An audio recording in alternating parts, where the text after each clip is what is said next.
What's going on, guys? This is John from Texas Wiles. Rooster from Rooster Outdoors. And you are listening to the Wiley Rooster Boys Outdoor Podcast. What's up, man? What's up, man? Episode 3. What you been up to? Well, I ain't been on the water, I can tell you that. Guys, if y'all didn't listen last week, I kind of gave away a little spoiler. My kayak is now motorized. I apologize if I seem exhausted right off the bat, because I am exhausted. But I put a trolling motor on my kayak. Difficulties already. And in order to, be legal here in Texas, you have to have your kayak registered. You got to have your TX numbers on the boat. And it really wasn't too bad. I went down there the other day, and it was $59 to get the initial registration. And then it will be one-time fee. Yes, it's just the one time. And then you will do $32 every 2 years. They give you your registration sticker, but you have to go buy your numbers to put them on. They have to be 3-inch numbers. And what was crazy is, let me grab this. Do they got to be a certain color or what? I didn't see anything about color. I just saw size. Okay. And I was going to tell you about this. See, there's the I ain't put them on yet. Okay. But I was going to tell you that every question that we were, sorry about all the noise, guys, getting something out of here. The questions that we were having about how to do it, well, it's all right here in the Outdoor Annual. The price, the placement, the regulations that require everything is all right there on page 25 of this year's Outdoor Annual. So any of you guys listening, you're interested in getting your yak registered, and you got an Outdoor Annual for 21 through 22, go to page, whatever I just said. What did I say, 25? I believe so, yeah. Yeah, page 25. That'll answer all your questions. Dude, that's awesome. Mm-hmm. That's not bad. What'd you say, $32 for 2 years? Yeah. That ain't bad. No, you can live with that. No, I was going to take it out today, but, beautiful day. It's like in the 40s, I think, but it's almost 50. But man, yeah, you're right. That wind, it's ridiculous, man. That Bondi handles it, pretty good. But I don't know, man. But I don't. Pretty rough out there. I don't like the cold. Yeah.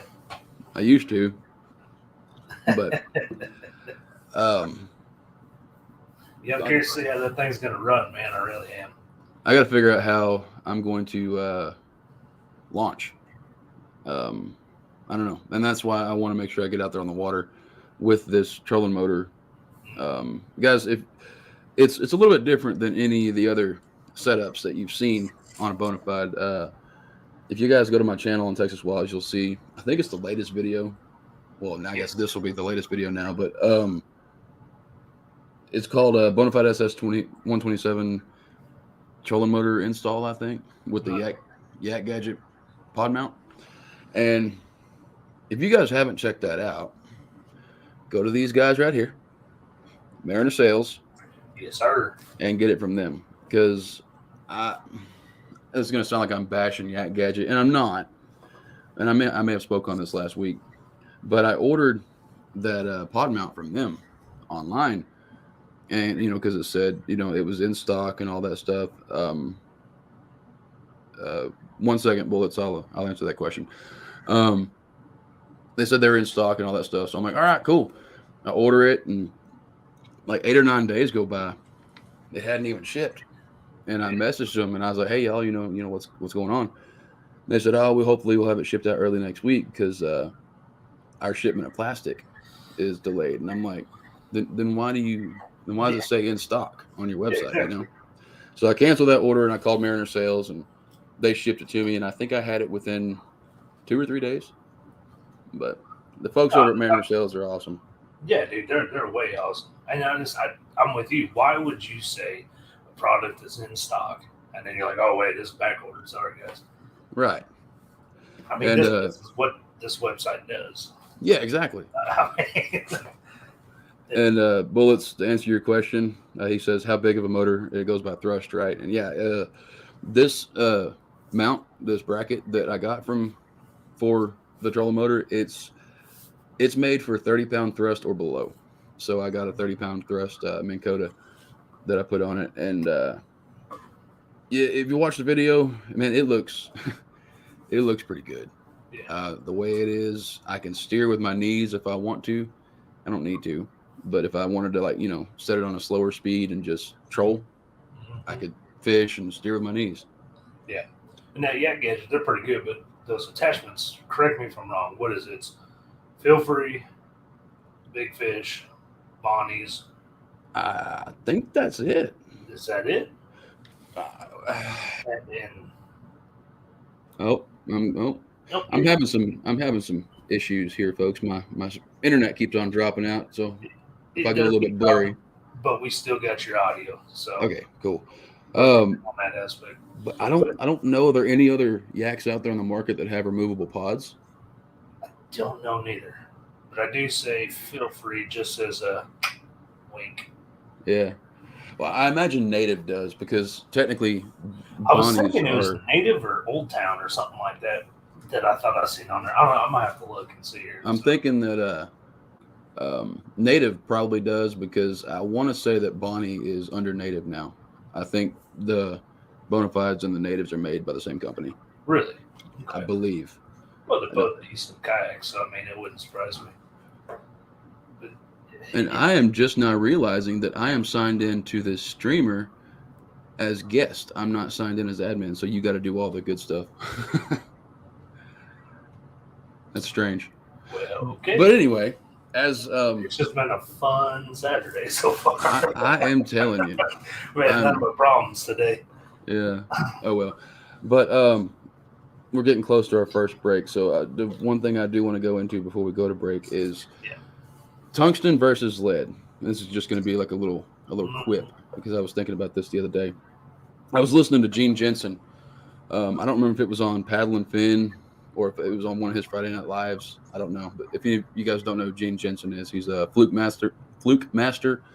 Awesome guy. He's actually like one of the first 3 people to start doing fishing stuff on YouTube. He started back in like 2002, 2003. And he's really cool dude. I've never met him. And this isn't a plug or anything. It's just I like his stuff. But tungsten versus lead. And the way he put it is that he only uses tungsten now for one reason. He said it seems like he'll get more fish with tungsten. And in my head, I'm thinking, why does that matter? You got a weight is a weight. And then with the way he put it, well, if you have them right now, take you a lead bullet weight and take you a tungsten bullet weight. Tap them on your table. And what happens? That lead one absorbs that sound a lot better, whereas the tungsten clicks a lot more. And the way he was saying it is that you're bouncing that tungsten off the rocks, getting more sound, more attention, and stuff like that. And that makes sense. Absolutely. I mean, anybody that's ever fiddled with one or the other, I mean, you can tell. Real obvious. It's night and day. It is. But only thing is, tungsten's expensive. It is ridiculously expensive. And he said that what he did for like 2 or 3 years, he said every paycheck he put back $20 and he bought tungsten weights, whether he needed them or not, for like 3 years. So I cannot imagine how many he has right now. Yeah. And we went through a spell. What was that? Right whenever Rona hit, we went through a spell where you couldn't find weights. Well, for that matter, you really couldn't find fishing gear, period. Not really. We went to this. We were multiple stores. We'd go in there and they're just bare, man. Dude, kayaks. Mm-hmm. I mean, look at my Feel Free. I was looking at that thing a year ago and couldn't find it. Yeah, and it wasn't just Feel Free. I mean, it was a lot of. I mean, the best story I got, it wasn't so much that they were short on materials. It was because of regulations. They could only have X amount of people working at the time, so they were working at full capacity to the best they could. Yeah. And production was slow. I got lucky on mine, man. That Bonnie, because you were standing. I was. I was in the maintainer, wasn't I? I was in the blade. We were blading over there on something. The look on your face, though. Yeah. The look on his face when he had that pull out that credit card and Whew. essentially sign his life away on that thing. I was like, ooh, he was like, man, buyer's remorse, something bad. Yeah. Well, what happened was I'd called. Where did I buy mine? Anglers There was another place. Anglers Pro Tackle. Yes. Yeah, North Richland Hills. But so I called them, and I said, "Hey, do you have the Top Gun Gray bona fides in?" And they're like, "No, not right now, but we have a truck coming in, and all this, that, and the other." And I was like, "All right, well, can I call you back tomorrow and see what's up?"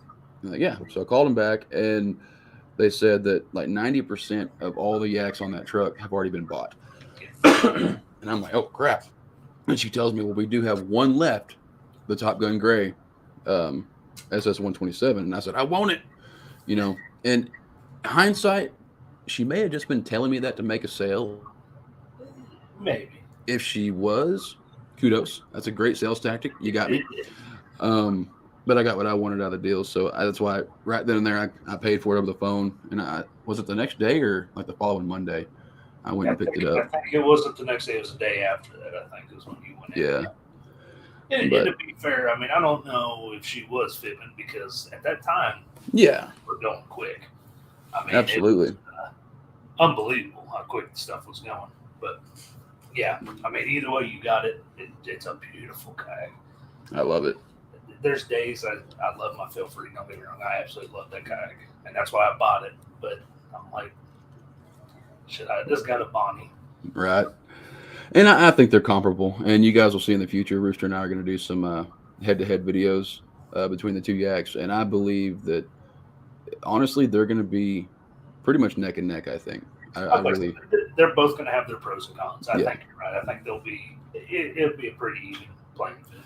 I will go ahead and give the nod to Feel Free. As comfortable as the Bonafide seat is, the seat on your Feel Free, if I'm thinking correctly, there is no presets. It's just up and down, and you move it to wherever you want, correct? Correct. You can't go front to back. It's just right. But, I mean, you can move it. If you want to move it an inch up, you can. If you want to move it half an inch up, you can. It's Yes. Yeah, I think there is, don't quote me on this, but I think there is 10 different points yeah. that you can rate. So the nod goes to Feel Free right there. Whereas with the Bonafide, you have high, low. Of course, you have 3 forward or rear positions with the seat. But anyway, let's go ahead and take our first break, and we'll be right back. So I want to take a second to talk about Anchor. Have you guys ever wanted to discuss certain topics with people on a broad scale, but you don't really know how? Well, that's where Anchor comes in. It is a podcast app that is 100% free. There's creation tools that allow you to record and edit your podcast right from your phone or the computer, whichever you prefer. Anchor will distribute your podcast for you, so it can be heard on Spotify, Apple Podcasts, and wherever else has podcasts.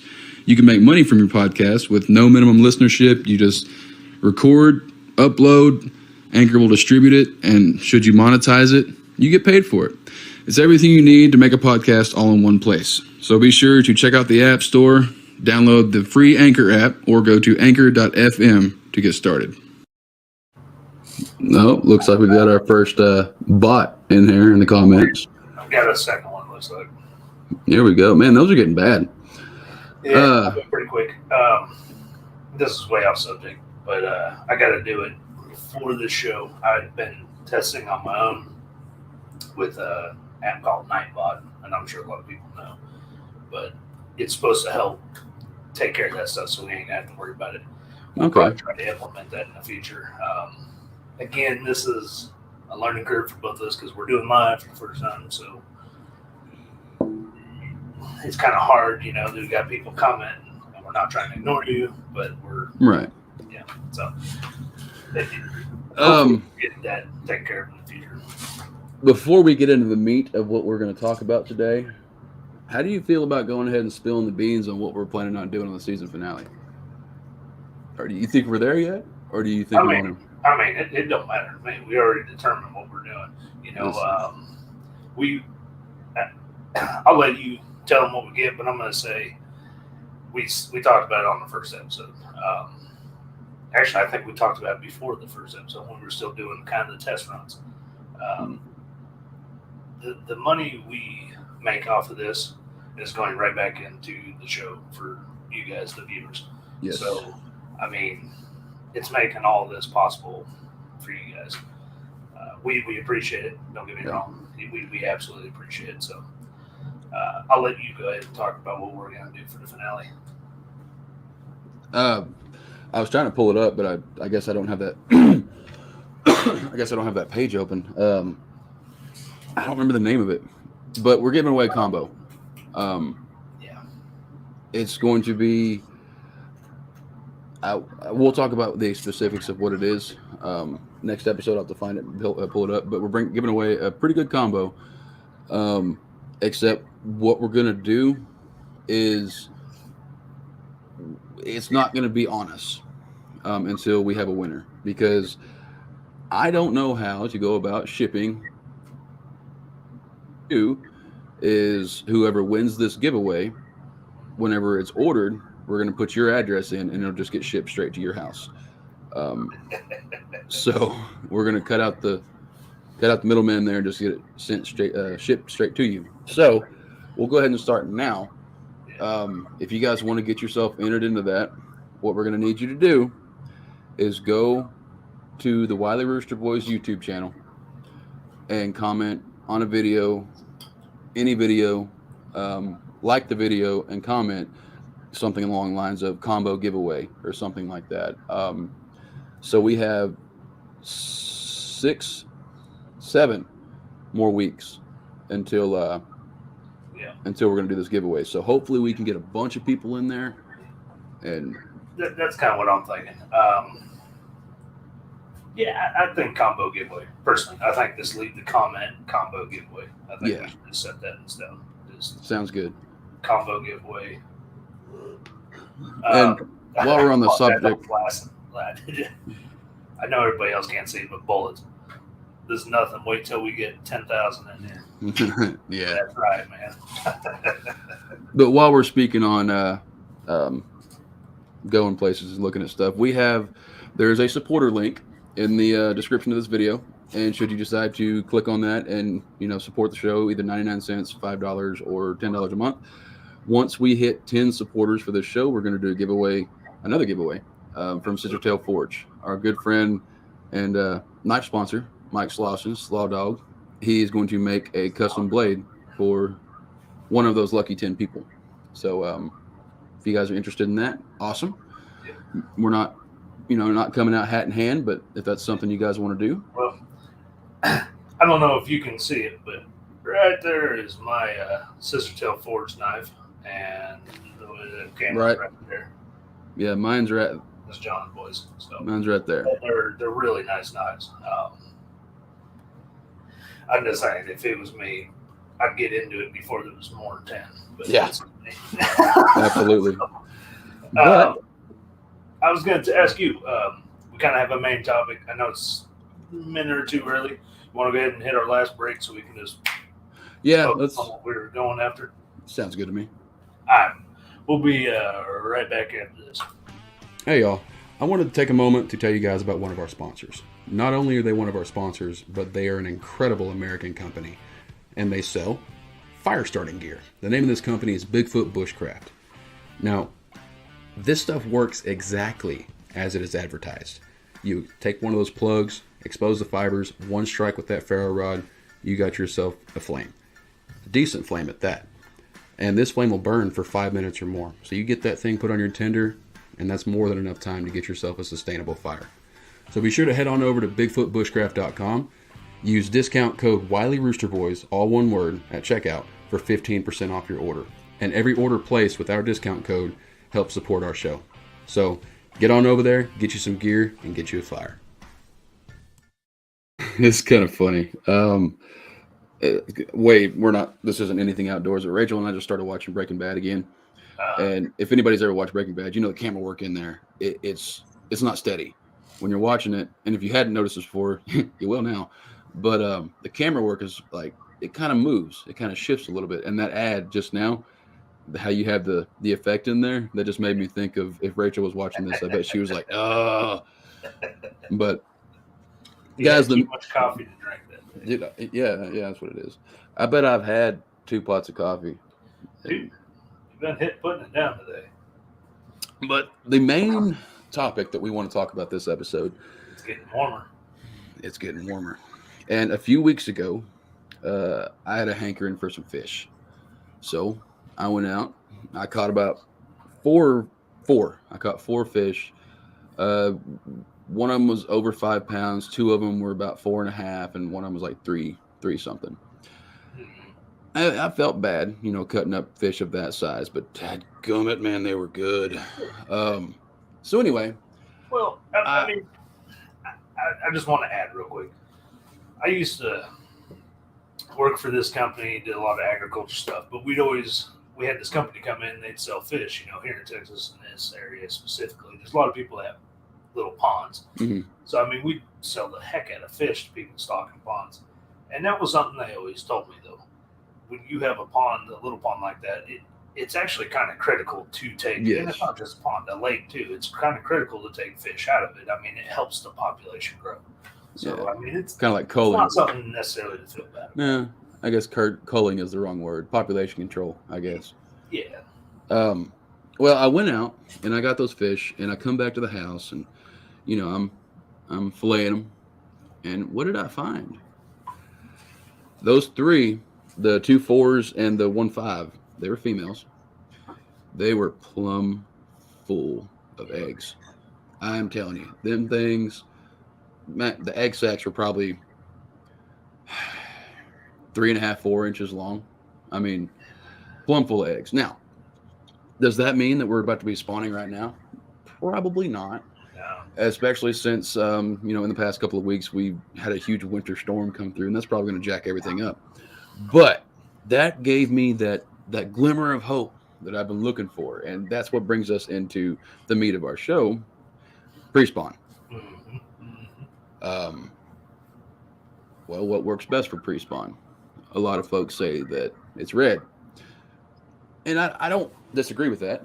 No, and you were talking about some reasonings behind it earlier, like whether it be old wives' tales or myths or. Well, I've read a lot of different things, and you listen to the professionals, and they talk about it. The whole point of the article is what they were saying is there's one thing that they can agree on, and that is red does catch fish. Mm-hmm. The reasoning behind it is where I mean, there could be. Well, I think me and you were talking about it. There was the crawdads molten. Yeah. There was another theory that bass can see red better than any other color. Which makes sense, and that's why stoplights are red. The contrast of red in the murky water is another one. I mean, there was a bunch of them, but red is the fastest traveling color. I remember something about it in physics talking about that's why stoplights are red, because the human eye, or the eyeball period, sees red the fastest because it's that color travels. Something about physics, smart people stuff. I don't know, people who get paid a lot more than I do. Right. Sorry about that, guys. I'm getting over some upper respiratory infection stuff. It's not Rona. But whatever the reasons may be behind it, red works in pre-spawn. Oh, man. Sorry, guys. Now, does that mean that red is only going to work during pre-spawn? No, you can use red all throughout the year. Matter of fact, one of my favorite lipless crankbaits is, I think it's called Fire Craw. And it's, who makes that? I don't remember. But I use that thing pretty much all year long. Not very good. That's that old, that Guggen one I got, that lipless. Oh, that clutch? Yes. Okay. That first time I took the thing, I think I caught 12 bass on it that day. Well, daggum, really? Wow. Yeah. Remember that day you were gone? Where were you? You were gone. Me and Joe went out. Oh, that was the boys. That day I had that awesome day. I had 21 bass for the day. Caught my new PB. On the hospital. Still in the hospital with the boys. Yes, your boys were being born. That's what it was. Yep. I got that lure because I sent you a picture of that lure. Yes. Check out this little dude. Then you caught that fish, and I was like, dude, that fish weighs more than my newborn son. Yeah. Yep. That thing's red. But last year at this time, and this I am going to pick a bone with. Last year at this time, I was really excited. And granted, chatterbaits, I guess in this case, clickbaits, Guggen's clickbaits, are not necessarily ideal for colder water because, yes, you can fish them deep. I'm going to die. You can fish them deep, but the problem with them is, and maybe I'm doing something wrong, but anytime I throw out a clickbait, now, with a regular like Z-Man chatterbait or a jackhammer or something like that, I feel it. I can feel that in the line. But with these clickbaits, I can't feel a dadgum thing. And they love to, no matter how slow you're reeling them things in, they love to climb. They just climb right up there. And if your cast may still be 30 yards out there, and you look out there, and as slow as you're reeling, that clickbait's on top of the water. Maybe I need to bend the blade. I don't know. But anyway, so I bought these red clickbaits because I'm thinking, all right, these are supposed to be just as good as jackhammers, and they're half the price. Well, I kind of understand why they're half the price now. And I could be doing it wrong. So, if you guys are killing it with those clickbaits, educate me. Maybe I am doing it wrong. But we ain't never claimed to be pros here. No, not at all. I'm a professional novice. Yeah. But something else that you were talking about earlier, something that's really good to do for pre-spawn is something that I would have never guessed, and it's Texas rig. Yeah. So I was reading an article, and the guy, he makes a valid point. He really does. And he wasn't talking about red or nothing like that, but he was saying Texas rig. It's his favorite. And his reasoning behind it was pre-spawn, the water's still cold, so therefore the critters that live in that water are still kind of slow moving. But they are moving into a more feeding kind of trend or hungry. Mm-hmm. And he was talking about using a little bit slower bait still, because you don't want to go real crazy fast. It's kind of really slow it down. His biggest thing was also talking about, okay, say there's a good shad supply in this lake. Try to find out about what the average size of those shad are, the exact color, and try to replicate that in your bait. Match the hatch. Yeah. Crawdads, what have you. So. Well, and speaking to speed, in these cold months like this, and even maybe into pre-spawn, let's say you find a drop off or something, you find a ditch, somewhere in a body of water, and you got your fish finder, and you see the fish down there. I would suggest what you do is once you find that spot, mark it, leave for about 30-40 minutes and come back. If those fish are still there, go for it. But you may just be wasting your time if you try to do it right off the bat, unless you have like Panoptics or Live Scope or something like that, and you can see that they're still there, because all other fish finders are the past. It's not showing you what's up right now. So what I would suggest about speed is, let's say you're throwing a Texas rig or maybe even a jig, and to echo something that Gene Jensen said. Sorry, I've been listening to a lot of him lately. Whenever you're casting something out there in the wintertime and that water is cold and those fish are lethargic, they don't really want to move around a whole lot, but they're hungry, well, cast out there, let it hit bottom, and if you think you're reeling too slow, slow down. He said that essentially you want to be counting rocks. If you can count the rocks at the bottom, you're doing good. And you might have an occasional pop or something like that, but it's just, you really gotta fish it slow. And the way that old Fluke Master put it, he said that if he knows he has like an hour left to fish in these current conditions, he's like, all right, I have 15 more casts. Okay, I got 20 more casts in that hour. And that tells you exactly how slow that you should be reeling in. Because cold water, look at you. How would you react if you're outdoors in the cold? Are you moving quick? Are you happy? Exactly. They feel just like we do, man. Yeah. And it goes for the same in extremely hot weather. You got if the water is 90, 95 degrees, they're going to be pretty slow too. No, absolutely, absolutely. And I mean, you kind of touched on it there, and I don't want to go too far because I think that's a pretty key point is finding spots that go a decent route that go from deep to shallow, Mm-hmm. especially that has some cover along the way. That's going to be something because I mean the bass, you know, it's going to warm up. They're going to be going from the deep to the shallow a few times a day to feed. So that is something you definitely need to look for. That's going to be. I'm sorry, guys. And Hopefully also, you get it feeling better, man. I know it. Also, a big one this time of year. Well, today, 40, 48 degrees. Well, the other day, yesterday, it was like 80 degrees. Yeah. Well, if you were to go fishing today, if I was to go out today to go fish, the number one place I'd be hitting is anything like rocks. If I know there's like a concrete bottom somewhere, if there's rocks, if there's big stones, something like that, because, you know, rocks absorb heat, they hold it. And with days like yesterday, that sun warmed up those rocks, and today it's cooler. Those rocks are still holding that temperature, and those bass want to get warmed up. So of course they're going to be hanging out over there by where the heater is, you know. Yeah. So Clay. Yeah. No. Absolutely. I mean, that's one of the number one things I always heard. Yeah. Also heard fish side. I believe that sun touches first or something like that. I think that's what I've heard. What was it? Fish the side that the sun touches first. Okay. Yeah, I could see that. Just because the sun, if it touches it there first, it's probably going to be on that spot longer throughout the day. So. Well, that would make sense. I like that.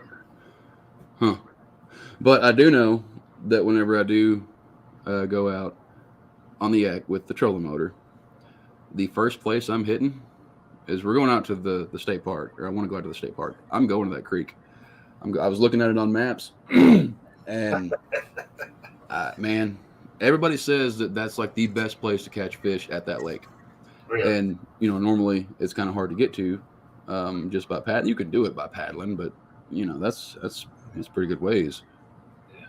So, dude, I've been up to not the inlet, but you know how there's like a dam that goes across, and there's an inlet that goes into that back part, and then you can go up the canal. See, I've been up to that part. That oh, really? Area, and it's shallow, and it's nice up there. I mean, it's crazy we didn't see any fish when I went on that tournament with Chris, Uncle Tebow. We went up there, we didn't see a dang thing, but it looked amazing, dude. There was logs all in the water and all kinds of trees up in there.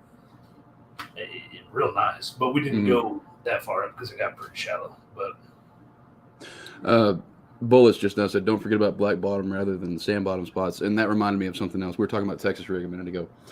Okay, a lot of these places in Texas, at least, that I don't know. I haven't really fished anywhere else, but they'll have really silty bottoms, especially like stock tanks and stuff like that. People like to fish, and you know, my suggestion for that is, of course, a blind hog always finds an acorn. But if you're throwing a Texas rig out and you're letting it hit bottom, well, whenever you let that lure, that bait hit the bottom and those really silty bottoms, well, what happens? A big cloud of mud and silt flies up, and, you know, bass don't want to bite that. So what I would suggest whenever you're fishing areas like that is throw on a smaller weight, and try not to let your bait hit the bottom. Try to keep it just off the bottom. And I understand that's for some folks, for a lot of folks, me and myself included, that's easier said than done. But just remember, you want to keep it visible, and you don't want a big cloud of mud disguising your bait. And which, back on a Texas rig, whenever you're fishing cover, you know, there's a big difference between fishing cover and fishing structure. If you're fishing cover, you're going to want to use a big weight, a punching weight. And whenever you get through that cover, okay, let's say you have a 1 ounce bullet weight on there. In this instance, I would suggest using tungsten because it's smaller. But if you use a 1 ounce tungsten lead weight, you punch through that vegetation, and you're just letting it. You're working it there between the bottom and the underside of that coverage. All right, fish comes up, and do is just try to send that fish to the moon right then and there. But unless, especially, I mean, if you have your weight pegged, because what's probably happened is that fish has taken, bass are predatory, so they go for the head. They have probably taken your hook and your weight. So as soon as you go to set that hook and you have a rather large weight on that hook, what's going to happen is you're going to yank that weight out of that fish's mouth, causing separation. And you're probably going to miss that hook set. So whenever you're using big weights like that, be mindful and make sure you always wait until you feel the kind of a tug from the fish before you set that hook. Otherwise, you'll lose a lot of fish. You'll lose a lot of fish that way. I'm sorry to laugh. When you said the weight, remember when we did the survival challenge, you didn't realize I had that on camera? No. Wait. It made me laugh. There was nothing wrong about it. What made me laugh was the point that you pointed out. We were using the wacky ring. And it was when you had that fish and you wait. Oh, yeah. Yeah. Like I said, the only reason it cracks me up is because it made you crack up. So yeah. I get very repetitive whenever. If you guys go and watch that survival challenge, I think I said, I think he's got it. Wait for it. Does he have it? Like 16 times. And then finally I set the hook because we were hungry, We were hungry. And I think everybody does it, man. Don't beat yourself up. Man. Yeah. I know. Everybody gets excited. And stuff just keeps popping back up in my head about the Texas rig. Something else. Should you peg your weight? And for those of you who may be unsure of what I'm talking about, pegging your weight is, well, they have weight stoppers, but they also have bobber stops. And weight stoppers are definitely better because they're more stout, but bobber stops will work just as good. And what you want to do, if you don't know what they are, YouTube them, look up how to set them up on a Texas rig. But what you want to do in those cases is if you're fishing around reeds or a lot of grass, something like that, you definitely want to peg your weight, because what's going to happen each time you try to flick that bait, your weight gets separated from your bait. And a lot of times, the action of the worm, flicks it a different direction than your weight, and it could potentially get covered or get wrapped around grass or canes or, something like that. So you definitely want to peg your weights whenever you're fishing around heavy cover, and you won't lose as much. Yeah. So, Clayton, I'm going to answer your question. Folks listen to this on Spotify, Apple, all that. We kind of already touched on it, but I'm going to answer your question anyhow. Clayton asked, what are some good colors for this time of year? We kind of touched on red is obviously a color a person would use. There's other articles and stuff I've read about other people. They recommend using, besides red, natural colors that are going to be mimicking what's in that lake. There was a fellow that said, for example, if there's shad in that lake, find out what size the shad are and kind of what degree of color they are, or the crawdads or whatever, and try to mimic it, that. But really, at this part of Texas, he says he's up in North Texas as well. I would say you can't go wrong with bluegill. Whatever, bluegill colors. Pumpkin seed's not a bad one either. Yeah. That's not a bad color at all. And I know this is going to kind of affect everything else, but Clayton and Bullets, if you don't mind, let me know what channel you're watching this on live. I'd love to make you guys moderators. So, I think we had discussed, this is episode 3, right? Yeah, this is episode 3. Are we going to continue to do on all 3 channels, or after this one, we're just going to go to the Wiley Rooster Boys? I think we'll probably go a little bit longer. Okay. It was never set in stone yet. Eventually that's the goal. We're going to set this up to be just the Wiley Rooster Boy channel. Is where we'll do the live. Okay. But I Clayton, think I was with you. I think the other day you said you were fine with doing it on all three channels still. So yeah. Clayton, you said you're in North Texas, buddy. March 12th, if you can make it to Fort Worth for the tournament, the Texas Bass Holes Kayak Bass Fishing Tournament. That's going to be an awesome time, man. We'd love to meet up with you. We'd love to meet you guys. Oh, yeah, absolutely. A lot of fun. It's free to enter. If you listen to last week's episode, there's more details about it. But we'll be there with bells on. I mean, y'all just get ready to lose. I mean, that's all that is. Dude, it's going to be a good time. I can't wait. I'm trying not to let last year ruin me, you know. He says Texas Wiles, so you will have to do the moderator part. If you don't know how to do that, we can talk about that later. Okay. But, okay. So, yeah, that's fine. Bullets. If that's the one you prefer, then that's the one I'll do you on. I might do you on both of them. And if Texas Wiles wants to do it, that way it doesn't matter which one you hop on. Yeah, we got kind of ruined on that last year one. You know, I mean, not really ruined, but it's jaded, I would say. Real hard fishing. Yeah. And, you know, hopefully it's better this year. Well, I went out and I bought 4 new football head jigs, 3 new swim jigs, and a bunch of trailers. Mm-hmm. You know, and I'm going to put into practice what we were just talking about. They're not red, of course, although I probably should have bought some red because by that time we're probably going to be in the spawn or pre-spawn. Yeah. But I bought those new jigs because jigs are super effective to use in cold water. Just work them slow on the bottom, and if any of you have ever fished Marine Creek Reservoir out there in Fort Worth off of 820, y'all know that sucker, the bottom is flat. Like it is flat. Yeah.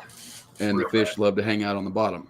So I'm gonna be throwing me some jigs. And hopefully I got skunked last year, but dude, what 90% of the people out there got skunked. I think it was like 75 kayaks, and if you watched the last episode, I don't know if you did, Clayton, it doesn't matter if you have kayak now. You can come out in an inflatable. What he was saying, it doesn't matter. It's just a good time. I think the only thing, if you want to pay money, is big bass. Was it $10? 5 or 10. 5 or 10, something. Yeah, I don't remember. But he also does giveaways for just folk that were there. Yeah, I won that reel. Yes, you won a reel. I mean, if you've never been to a Texas Bass Holes event, like it's something to do. I mean, this guy. You'll leave there with a bunch more friends. Yes, a bunch more friends, and I mean, this guy is, bar none, one of the best persons I've ever met. You know, as far as community wise goes, he's an awesome guy. Does a lot of good things. But you were talking about lures. It was the other day, but we just happened. We go to Walmart. And there's that clearance aisle. So my wife's always like, gotta hit the clearance aisle just to see what they got. Never get anything. Over there by the garden section? Huh? Over by the garden section? Not by the garden section. It's in the middle part of the store, kind of by the sewing area. Okay. But there's usually never nothing there. And we stopped by. Well, they had a bunch of hooks. Like it was mainly hooks, a little bit of weight stuff. I guess it's stuff that was high dollar nobody ever bought. They put on clearance because there's nothing wrong with packaging, but it says it's clearance. I love those. Are those shaky heads? They're for the wacky rig. They're the weighted. Oh. Weighted wacky head or wacky rig hooks. Okay. I couldn't see them clearly. Look like shaky heads there first. Well, you can do wacky rigs on a shaky head. You can. Yeah. Pretty much do anything on a shaky head. I've never used a jig head like that before. For wacky rig, I thought it was pretty neat. Definitely going to try that. I was kind of watching a little bit of things, and I said, in wacky rig, there's really not a right or wrong reason or way to use it, So I thought maybe I wouldn't have to weight the worm doing it this way because you have to weight in the middle. It's going to make them arms go up. So well, let's be fair. Those nail weights or wacky weights, whatever you want to call them, they are cheap. They are extremely cheap, but you go through so many of them. I mean, man, you better take at least 20 or 30 of them out there with you. Yeah. You lose them like crazy. Oh, absolutely. I mean, it seems like every fish you get, you lose a worm, or if you're lucky, you get it back, I guess. But I still cannot believe that that last fish that we got on the survival challenge. If you guys have seen that sucker was maybe, I don't know, 4 or 5 inches long. And now before anybody that wants to spout off regulations bites my head off, this is a private pond. It was on the property, and you know, we were eating it to sustain ourselves. But anyway, this little bitty dadgum fish, he bit that lure that was probably, let's say, and we just put it out there on a set line, and then we came back a couple hours later and he was there. But I just couldn't believe that that little guy bit that huge bait, and he stayed on.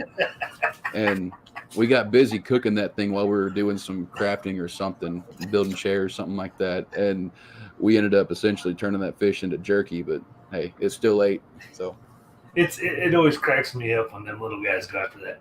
One of they're my ambitious. first videos, I used that buka, the bluegill swim bait, and I had a fish, I swear, a half the size of that little bass.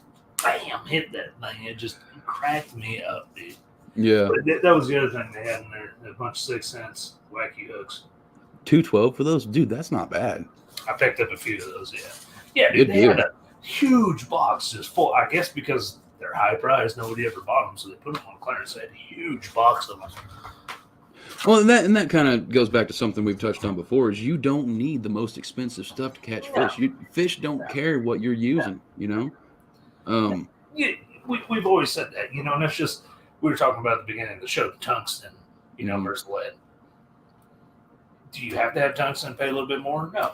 Is it going to improve your chances? Probably, but it doesn't mean you ain't going to catch fish on lead. I mean, people have proven that for years. I mean, when it comes down to it, it's whatever works for you. Absolutely. If you can't get the cheaper stuff to work for you and you prefer the expensive stuff, go for it. But if the cheaper stuff's working for you, why waste money? You know? Huh. I gotta talk about this because I'm intrigued now. Yeah, I was too. Clayton, for everybody listening, Clayton the fish nut ass. I have bad luck with lures. I normally go bassing with a live bluegill under a small water balloon. That you're gonna have to explain that at some point. Yeah, I'm intrigued. I mean, I understand the live bait, but the water balloon, is it for weight, or is it for? You got me confused. I'm curious too. I can't. I don't know. He's a catfisherman. I don't know. He's got some tricks that we don't know about. You got me thinking. I'm going to have to YouTube that now. Okay. And look who it is. Yeah, I see that. Look who it is. I see that. My beautiful wife has jumped on here, and she tell us more about cooking bass. Can we do an educational video? I personally, while I can cook them, in our household, for the most part, I'm the hunter. She's the cooker. And I am completely good with that. That's something that she loves to do. And how's about, darling, we will do an educational video on cooking bass, except it's going to be you. You guys let us know. Y'all want to see some of that stuff come up in the near future. We can definitely make that happen, whether it be indoor cooking, outdoor cooking, it don't really matter. But yeah, we can do that. We can do some catch and cook videos. Absolutely. He says, I just tie a hook on with no weight and a small water balloon and blow it up. I think Rachel's been drinking. That just invokes more questions, Clayton. What some people use small balloons as a bobber of sorts. She's been drinking, I think. How's that? What? Oh yeah. I'm trying to figure out what a bibber is. Oh yeah. 8 to 12. But so it's top water. From what I would understand, he's using a live bluegill, so he's using the balloon live bluegill. Live bluegill. I got you. Yeah. Okay. Wow. I told you guys I'm tired. So now I get it. Okay. That's crazy. All right. But yeah, I think that we should do some catch and cook videos in the near future. Bibber, bobber, tomato, potato. Guys, if you got, I appreciate everybody listening on the podcast apps, Mhm. Apple and Spotify. But if you guys aren't watching this live, you're missing a lot of the fun. Yeah. I mean, we try to stay on topic here, but you guys, it's a lot of fun having those Yeah. comments and stuff on here, and it's interesting. It is. But you got anything else to add, man? Looks like we ran in 50 minutes, a lot longer. Oh, dadgum, did we really? Yes. Nah, I think we about wrapped it up. I'm not going to give any details on next week, but next week is going to be good. It's going to be really good. I don't even think you know about this yet. Yeah, I don't think I do. You sound pretty excited, so I'm pretty sure I don't know. All right, guys. I guess we're going to wrap this one up. I hope y'all learned something from this one. Hope it was somewhat educational. Absolutely. Hopefully I didn't deafen y'all with all my coughing. Oh, you're good. You're good. By the way, I wanted to mention Rooster Outdoors. We had a Hyundai. We're doing a giveaway Tail Valhalla. Good deal. Support our vets. Make sure we get there. If you ain't there, subscribe already. Let's get some vets some money. So Absolutely. All right, guys. Until next time, hopefully the next video y'all will see from me is going to be testing out that new trolling setup on the Yak. can't wait, dude. Till next time, guys. God bless. Have We'll a see you good one, later. y'all.